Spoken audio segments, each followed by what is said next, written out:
Laudetur Jesus Christus. Chers amis, permettez-moi d'adresser mon salut à tous les organisateurs de cette nouvelle édition de l'Université d'été de Civitas, en particulier au président Alain Escada, aux conférenciers qui par leur intervention clarifient les différents aspects de la crise civile et ecclésiale actuelle, aux participants qui par leur présence confirment la détermination des bons catholiques à mener le bonum certamen, le bon combat, sous la bannière de Christ Roi. Ces rencontres de formation doctrinale, culturelle et sociale sont le signe d'un réveil de conscience et de cœur. Il est maintenant temps de nous réveiller du sommeil, car notre salut est plus proche maintenant que lorsque nous sommes devenus croyants, nous exhorte l'apôtre Paul. Entrons tout de suite dans le vif de cette conférence. Comme il y a une cohérence du bien, il y a aussi une cohérence du mal. Le bien, attribut substantiel de Dieu, a sa propre cohérence, aussi en ceux qui y participent. Est cohérent avec le bien, l'amour de la mère qui prépare le goûter pour ses enfants, la sollicitude du chef d'entreprise envers ses employés, la préparation des leçons par le professeur, le dévouement du médecin envers ses patients, la disponibilité du prêtre dans le soin des âmes qui lui sont confiées. Même repasser une chemise, cultiver le jardin, organiser une conférence, célébrer un anniversaire avec des êtres chers, devient cohérent avec ce que nous sommes, car nous nous comportons selon ce que nous sommes. Agere sequitur esse. L'agir suit l'être. Ceux qui vivent dans le bien et donc dans le vrai, ceux qui respirent le bien, les célébrations à l'église, aux fréquentations de personnes partageant les mêmes idées, à l'éducation en famille, n'ont pas besoin de vouloir faire le bien, parce que cela vient spontanément dans une âme bonne. Et c'est exactement ce que la grâce accomplit à nous, en rendant des actions en elles-mêmes moralement neutres ou seulement humainement bonnes, des œuvres vertueuses, où l'habitude dans le bien devient vertu et imprègne toute notre vie. Et en ajoutant aux actions qui sont bonnes dans l'ordre naturel ce quid, ce quelque chose qui les élève dans l'ordre surnaturel, en les dirigeant vers un but supérieur. De notre côté, quand on aime le Seigneur, que peut-on désirer de plus beau et de plus épanouissant que de faire sa volonté? Et quoi de plus motivant dans nos relations avec le prochain que de lui faire connaître ce saint vrai qui est aussi suprêmement bon et juste? Bonum diffusivum sui, selon l'adage scolastique. Le bien est diffusif de soi, inclin à se répandre.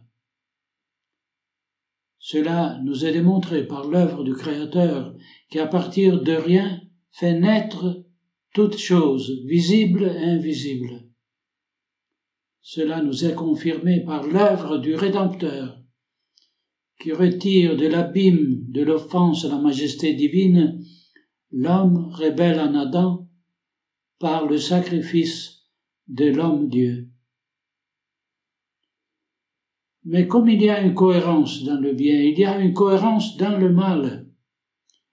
Et ces actions que nous jugeons apparemment sans gravité, si nous ne le contextualisons pas, se révèlent être des rouages d'un engrenage, peut-être insignifiant, mais qui lui permettent de fonctionner et sans lesquels la machine se bloquerait. C'est pourquoi le mal, qui ontologiquement est un non-être, une absence de bien, cherche à s'infiltrer dans nos âmes par petits pas, provoquant des chutes progressives, en s'assurant qu'il ne suscite en nous aucune inquiétude ni aucun remords. Puis il grandit et se développe comme un cancer. Et là où le bien apporte plus de bien, le mal appelle plus de mal, nous accoutumant, lui, et à tout ce vers quoi il nous entraîne. Les plans infernaux de l'élite mondialiste, dont nous avons découvert la malice intrinsèque, sont eux aussi cohérents les uns avec les autres, parce qu'ils sont mus par la haine de l'adversaire envers le Christ.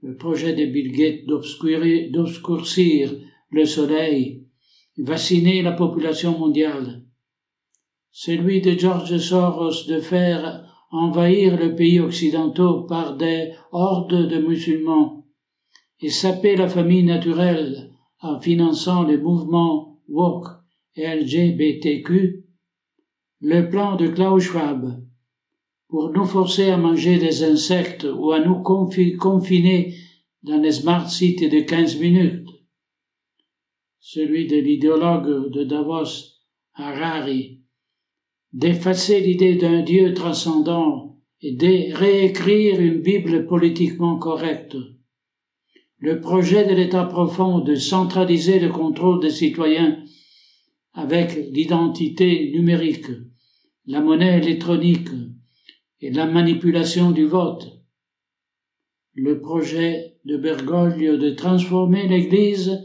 en une agence de l'ONU et du Forum économique mondial de Davos, ne sont pas des plans autonomes mis en œuvre sans aucun lien les uns avec les autres.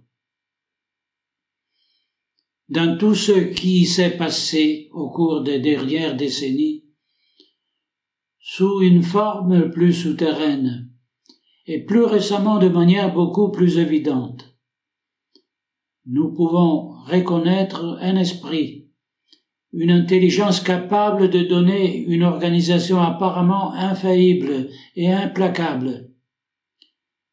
Car, il faut l'admettre, ceux qui ont construit cette machine infernale dans laquelle tous les engrenages semblent tourner parfaitement, font preuve d'une intelligence supérieure, angélique, voire satanique.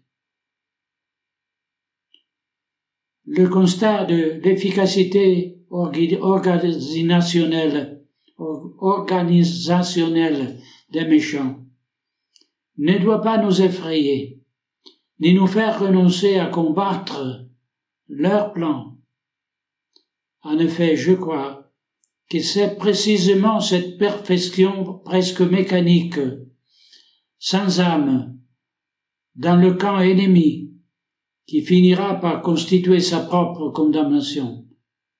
Simul stabunt, simul cadent, récite l'adage latin. Ensemble ils se tiennent, ensemble ils tomberont. Et il en sera exactement ainsi, car le triomphe du mal est une fiction, une simulation, une mise en scène basée, comme tout ce qui vient de Satan, sur l'apparence et le mensonge. Revenons un instant à Pâques de l'année 33. Plaçons-nous parmi ceux qui à Jérusalem furent témoins de la crucifixion de Jésus, après l'avoir vu accomplir miracles et guérisons. Même sur le Golgotha, en l'absence des apôtres, la mise en scène de Lucifer devait marquer la défaite du Messie, la dispersion de ses disciples, l'oubli de son enseignement, le désaveu de sa divinité. Mais précisément sur la croix, instrument de mort et d'infamie, le destin de l'humanité est inversé par celui qui, avec la mort du corps, a restauré la vie de l'âme, et qui, se laissant clouer à ce bois, y clouait l'enfer. Ô mors, et remords-toi. Ô mort, je serai ta mort.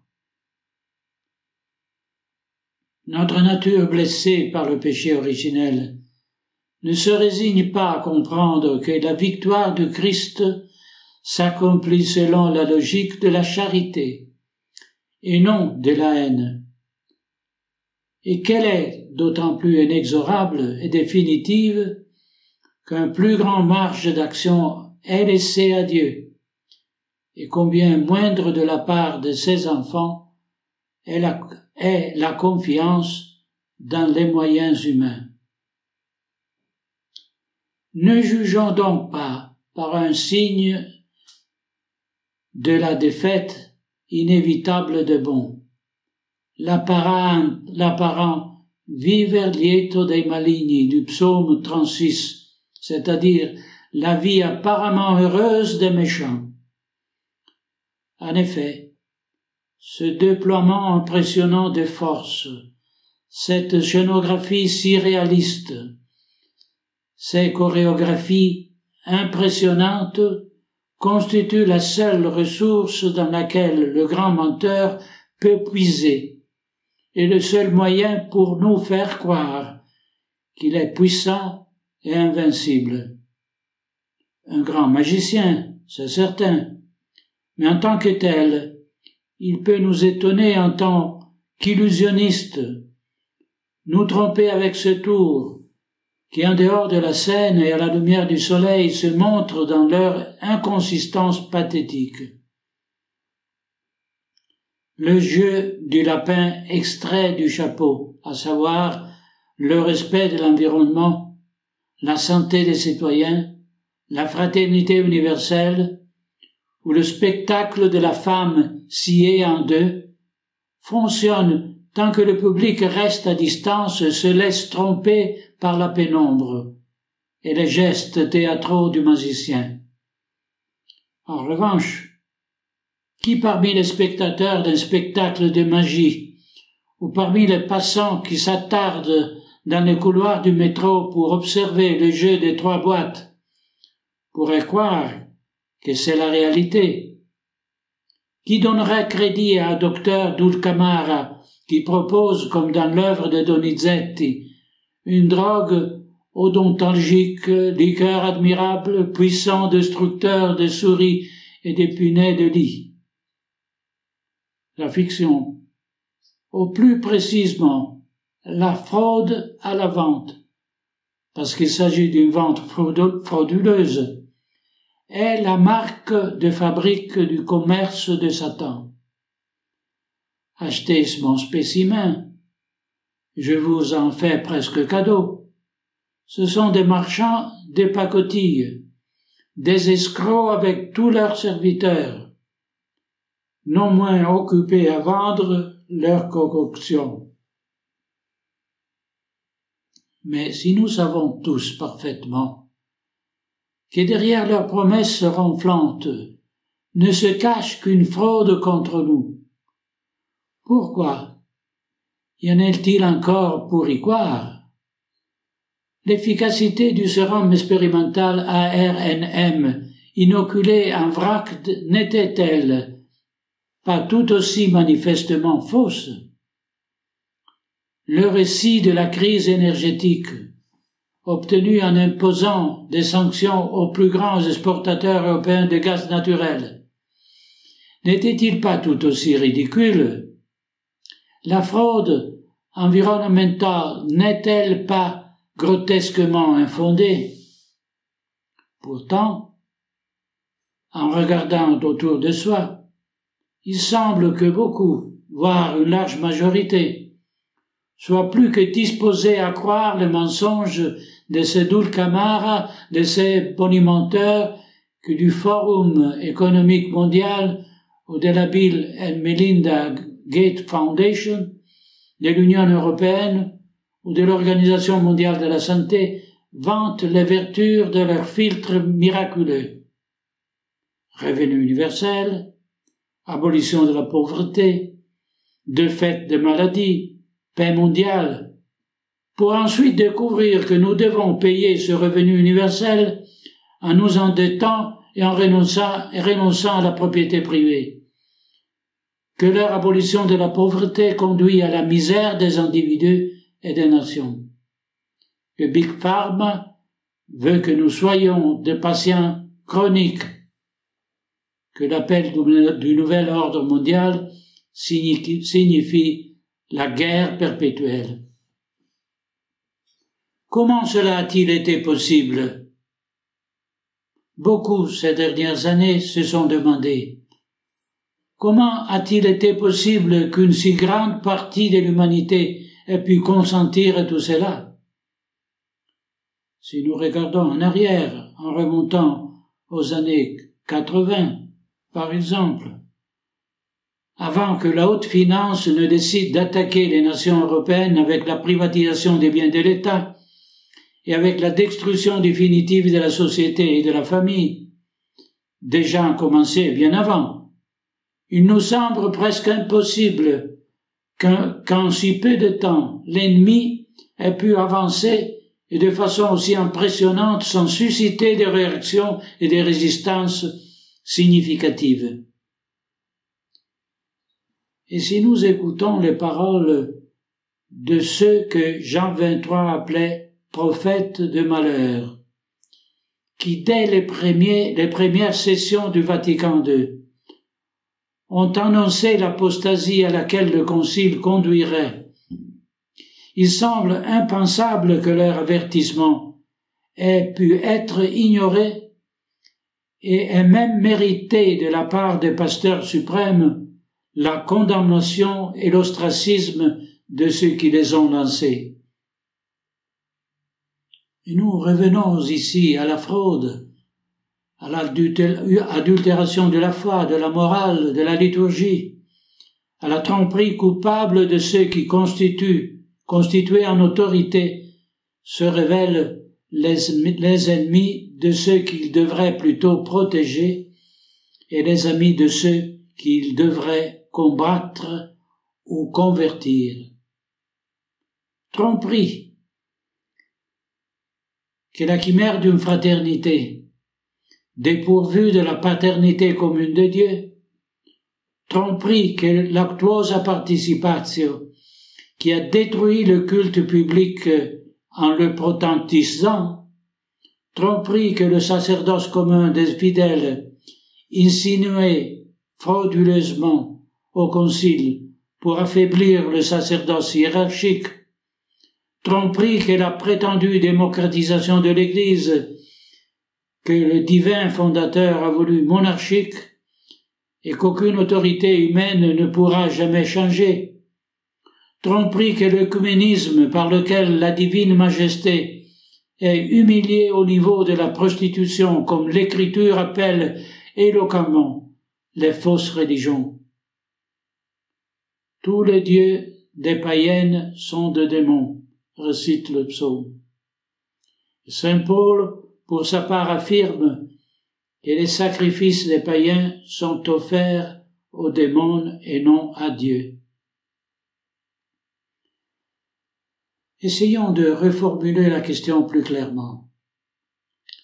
Comment a-t-il été possible que des peuples qui ont grandi dans l'héritage de la pensée grecque et romaine, à la lumière de la révélation chrétienne et de la civilisation que celle-ci a engendrée, aient décidé de croire à un mensonge manifeste, à savoir que la paix, la concorde, la prospérité et le bonheur sont possibles loin de Dieu.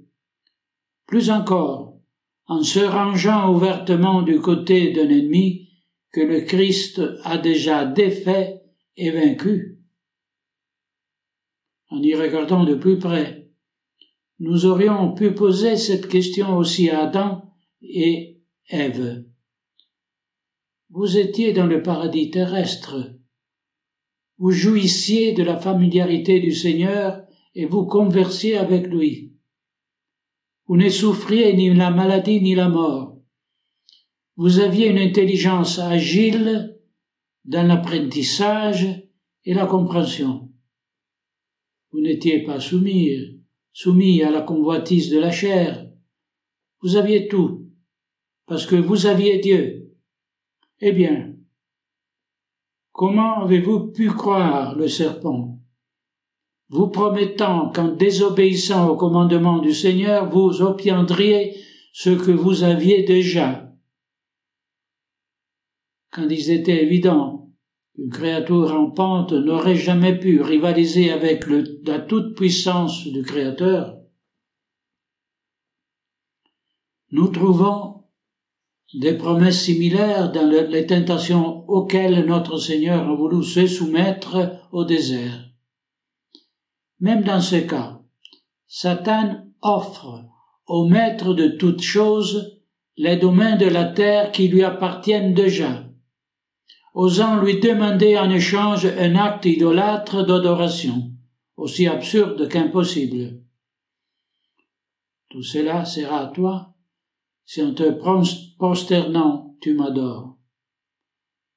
À ces absurdités dictées par un esprit dévoyé et obstiné dans une volonté pervertie, le Seigneur répond en citant l'Écriture, sans même daigner argumenter leur fausseté.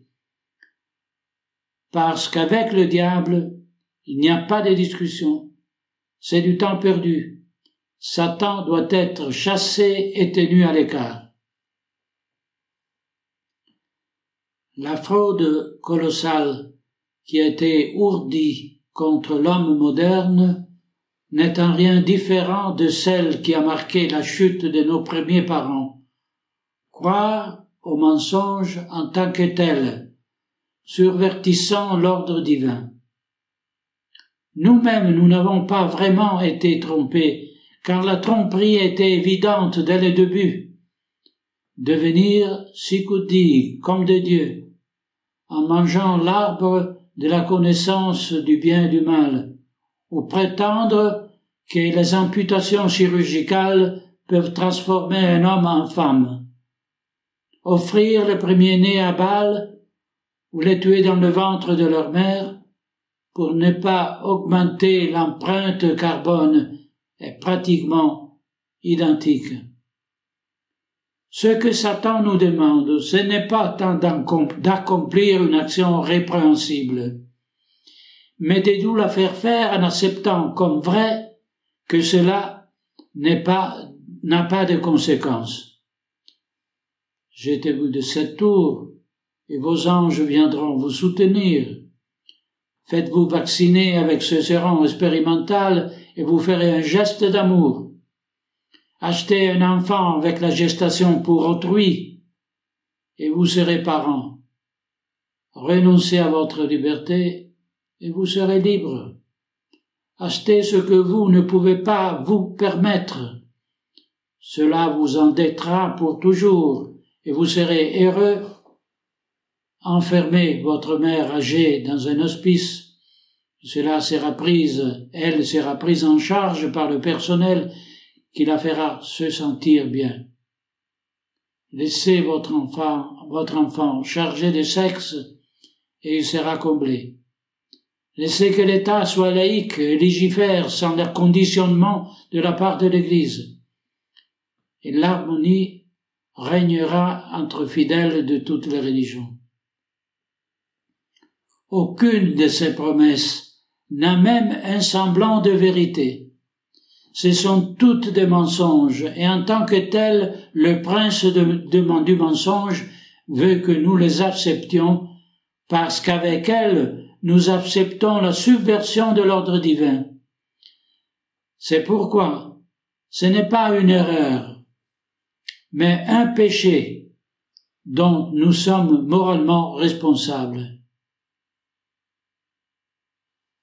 Le concept de tolérance du mal qui dans les sociétés encore chrétiennes pouvaient en quelque sorte permettre les exceptions limitées en vue d'un bien supérieur, a été effacé par la société civile et par l'Église, qu'en ayant perdu la référence transcendante du bien suprême et de la vérité absolue, il n'y a plus de mal à tolérer, ni aucun bien à protéger, parce que l'acceptation simultanée de la vérité et de sa négation, le mensonge, sont une contradiction logique avant même que théologique.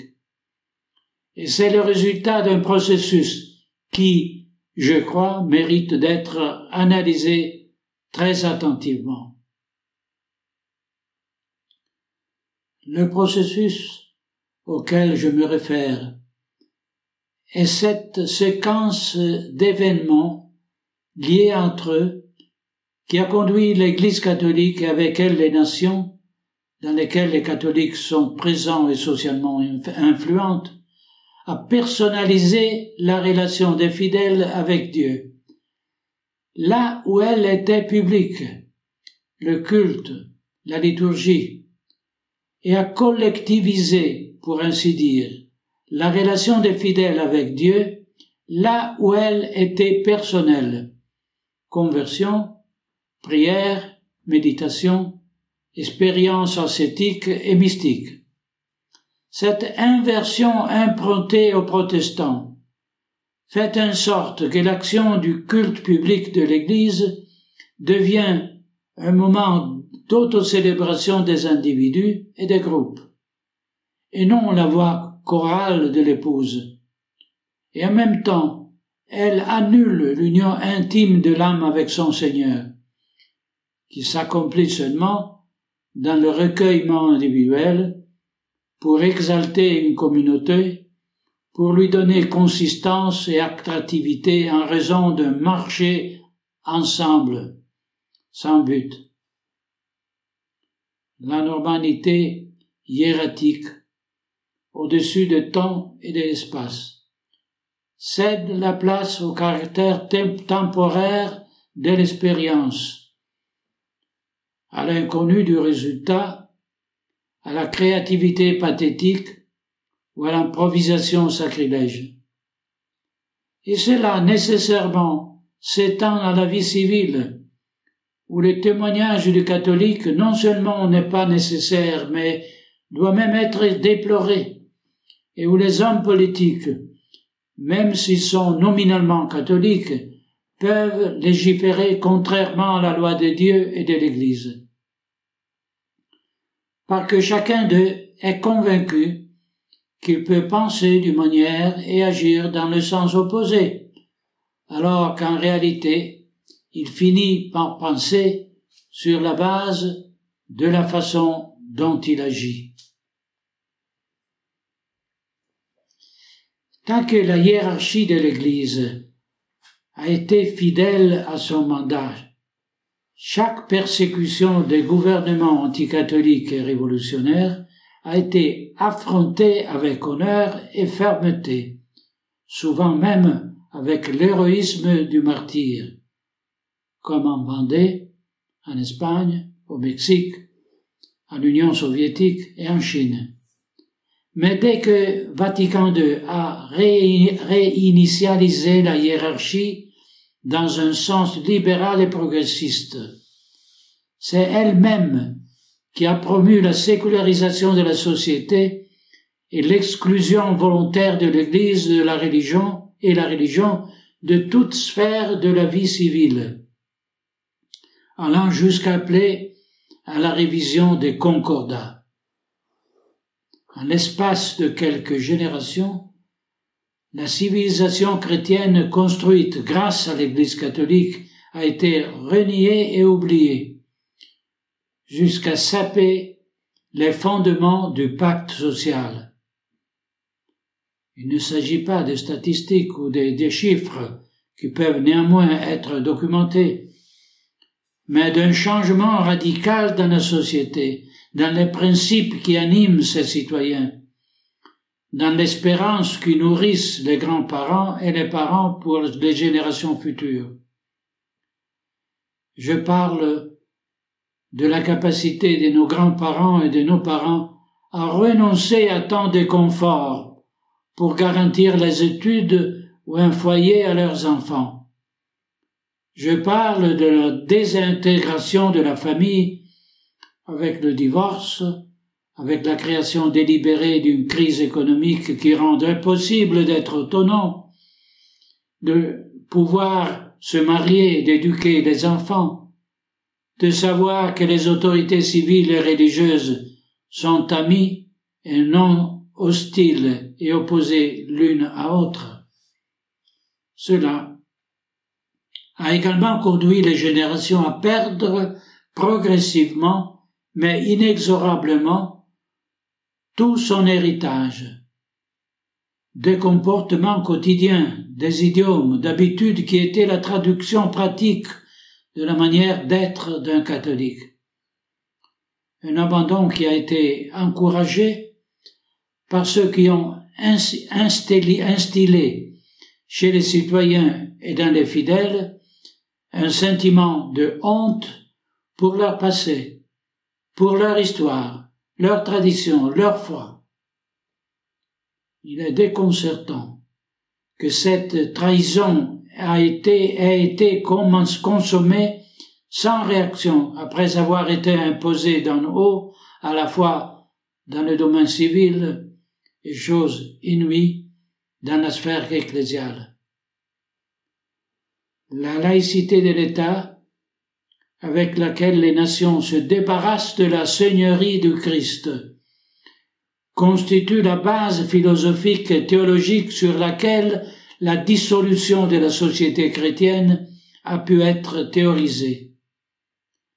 Sans le principe de la laïcité de l'État, le divorce, l'avortement, l'euthanasie, la sodomie, la manipulation génétique et le transhumanisme n'auraient jamais pu être introduits dans la législation nationale. Et cela s'est produit avec le soutien décisif de l'Église profonde depuis les années 60 et plus récemment avec l'asservissement total de la hiérarchie catholique à l'agenda 2030.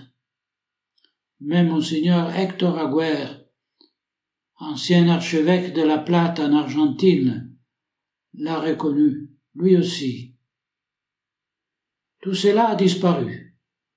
Aucun jeune membre d'une famille moderne n'a jamais entendu parler de comment on vivait autrefois, de ce que l'on croyait, de ce que l'on espérait. D'autre part, où sont les grands-parents qui jadis s'occupaient de leurs petits-enfants et leur transmettaient les souvenirs de leurs ancêtres, la sagesse, leur simple religiosité? C'étaient les grands-parents qui amenaient leurs petits-enfants prier devant l'image de Notre-Dame, leur enseignaient les prières, comment faire l'examen de conscience, comment réciter un requiem en passant devant le cimetière, leurs enseignant la signification de l'obéissance aux parents, de l'honnêteté de la parole donnée. La franc-maçonnerie a éliminé les personnes âgées, les transformant en marchandises pour l'activité des cliniques ou en les exterminant avec un sérum génique ou par la ventilation forcée. Leur absence, depuis des décennies, s'est accompagnée d'une attaque frontale contre la femme, dans son rôle d'épouse et de mère. Un autre élément de cohésion de la famille démoli, un autre rempart abattu. L'attaque contre la figure paternelle, jusque-là calquée sur l'autorité et la bonté de Dieu le Père, a été menée avec la corruption des mœurs, avec la pornographie, avec la promiscuité, et enfin, ayant rompu le cordon ombilical qui lie la sexualité à la relation conjugale, visant à la procréation, l'homme, le mari, le père, le citoyen, a été davantage détruit en stigmatisant sa masculinité comme toxique et l'efféminant en le castrant dans la volonté et dans l'intellect, en plaçant le moyen, c'est-à-dire le plaisir légitime de l'acte conjugal, avant la fin naturelle, la procréation, puis en substituant le moyen à la fin. Et les enfants, séparés de leurs parents qui travaillent, trouvent à la télévision, sur Internet, sur les réseaux sociaux, à l'école et partout, un nouvel oracle, une entité qui les décharge de la responsabilité de choisir en leur disant quoi penser, quoi vouloir et contre qui diriger leur frustration. Et inimici domini domestici eius. Et l'homme aura pour ennemi les gens de sa maison. Cette entité à laquelle le pouvoir voudrait reconnaître des caractéristiques presque divines, simulant les facultés de l'intelligence humaine, propose un nouveau credo écologiste, exalte de nouvelles vertus green and woke, désigne de nouveaux maîtres, célèbre ses liturgies, parce qu'elle se présente comme une religion et en tant que telle exige l'assentiment de ses fidèles et l'obéissance de ses ministres, à ses ministres. Le système d'endoctrinement est expérimenté et tout au long de l'histoire. Il n'a changé que quelques détails en raison de l'époque du progrès technologique, mais il a toujours préservé le schéma originel. Et c'est ce schéma qu'il faut connaître si l'on veut s'y opposer sous toutes ses formes, sanitaires, énergétiques, climatiques, militaires, financières, religieuses. Un schéma qui s'inspire indéniablement non seulement de l'abolition de la seule vraie religion, mais aussi de son remplacement par la religion luciférienne du progrès, de l'humanité, de la fraternité, de la terre-mère.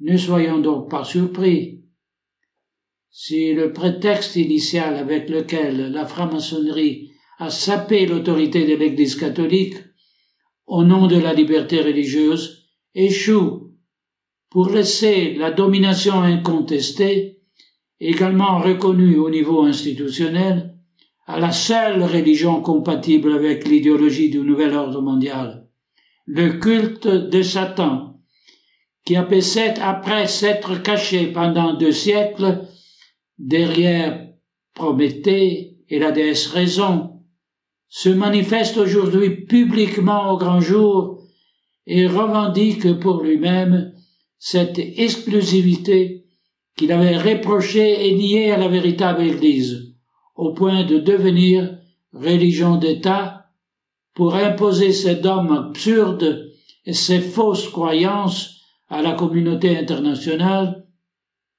pour endoctriner les enfants et les jeunes dans les écoles, pour obliger les citoyens à se conformer à ses préceptes.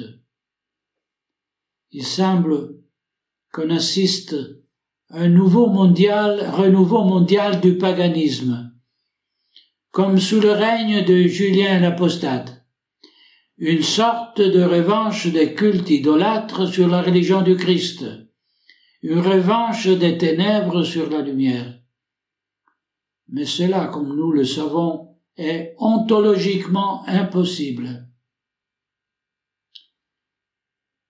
Permettez-moi, chers amis, dans le cadre de cette université d'été, de vous présenter Exurge Domine. Face à l'abdication de l'autorité civile, de nombreux groupes à travers le monde s'organisent pour s'opposer aux violations des libertés fondamentales, pour les dénoncer, pour coordonner l'aide à ceux qui sont ostracisés en raison de leur résistance. Ce n'est pas une substitution du pouvoir, ni une forme de sédition. C'est la réponse nécessaire, en attendant des temps meilleurs, de ceux qui voient menacer leur avenir, leur bien, leur vie même. J'ai considéré qu'il était de mon devoir de pasteur de prendre une initiative similaire dans le domaine ecclésial, en donnant vie à l'association Exsurge Domine, pour contrer la persécution que les prêtres et les religieux traditionnels souffrent aux mains de la secte bergolienne en raison de leur fidélité à l'Église du Christ, aujourd'hui infestée de traîtres, de corrompus et de mercenaires. Exsurge Domine, sous mon patronage personnel, veut aider les clercs, les religieux, les moines, les moniales privés des moyens de subsistance expulsés de leur monastère, persécutés par les supérieurs parce qu'ils sont liés à la liturgie apostolique, ou parce qu'ils ne veulent pas renier le charisme de leur ordre. Curés qui du jour au lendemain sont écartés de leur paroisse, moniales auxquelles Rome impose une abaisse progressiste, clercs réduits à l'état laïque sans procédure régulière et avec des accusations infamantes. Toutes ces bonnes âmes, amoureuses du Christ et fidèles à l'Église, ont besoin de l'aide matérielle, de soutien spirituel, de l'assistance juridique et canonique. Je demande à vous tous d'être les promoteurs de cette initiative auprès de vos connaissances et amis, et de contribuer selon vos possibilités au financement de notre premier projet, la construction de villages monastiques dans la province de Viterbo, ou accueillir la communauté des moniales bénédictines de Pienza, lourdement persécutée par le Saint-Siège et leur évêque. Votre soutien, également par la prière, permettra à tant de bons prêtres religieux de ne pas succomber aux purges bergoliennes et de pouvoir exercer le ministère ou suivre le charisme qu'ils ont généreusement choisi selon la volonté de Dieu. Je voudrais conclure mon intervention en me référant précisément à ce lieu où se déroule votre université d'été, Pomain, où apparut le 17 janvier 1871 la Vierge Marie, invoquée sur le titre de Notre-Dame de France. Peu de temps après, le 18 mars, la guerre franco-prussienne allait se terminer avec la défaite de Napoléon, et les émeutes du mois de mars suivant donneront naissance à la Commune de Paris. Dans cette circonstance, la franc-maçonnerie française d'inspiration socialiste et liée au centre du pouvoir culturel a organisé une révolution qui fut cependant noyée dans le sang. Au mois de mai suivant, par l'intervention du gouvernement de Versailles sur ordre de la franc-maçonnerie anglaise, qui est plutôt libérale et liée au pouvoir institutionnel. Aujourd'hui, ce fossé entre les différentes franc-maçonneries a été surmonté par un pactum sceleris qui les unit dans le but commun de mener à bien l'établissement du nouvel ordre mondial, prémisse nécessaire au règne de l'Antichrist. La Sainte Vierge, lors de l'apparition à Pomain, n'a rien dit. À ses pieds se déploie un rouleau en lettres d'or. Priez, mes enfants. Dieu vous répondra très bientôt. Mon fils se laisse toucher le cœur. Eh bien, aujourd'hui encore, ces paroles de réconfort restent valables et vraies. Le Seigneur répondra très bientôt, parce qu'il y a beaucoup de bonnes âmes qui, dans cette phase d'apostasie et de crise de l'autorité, se réveillent de la torpeur dans laquelle elles sont restées trop longtemps. La fraude infernale du mondialisme est vouée à l'échec total. Il n'y a pas le moindre doute là-dessus. La Babel du nouvel ordre mondial sombrera sous le poids de ces mensonges. Marque indubitable de l'œuvre du diable. Il est de notre devoir de proclamer la vérité, de rappeler au monde que le seul salut vient du Christ, Prince de la paix, à qui doit être restituée la seigneurie sur les nations et sur l'Église, qui lui a été usurpée par une autorité rebelle et corrompue. Que la très sainte Vierge, reine de victoire et médiatrice de toutes les grâces, hâte la fin de cette tribulation, afin que ces paroles prononcées à Fatima en 1917 s'accomplissent. À la fin, mon cœur immaculé triomphera. Avant de vous donner ma bénédiction, je vous invite à réciter ensemble une Ave Maria. Ave Maria, gratia plena, Dominus tecum, benedicta tu inter mulieres, et benedictus fructus ventris tui, Iesus. Santa Maria, Mater Dei, ora pro nobis peccatoribus, nunc et in hora mortis nostrae. Amen.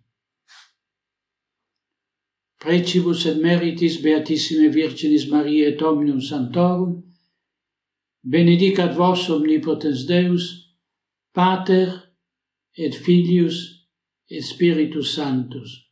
Amen.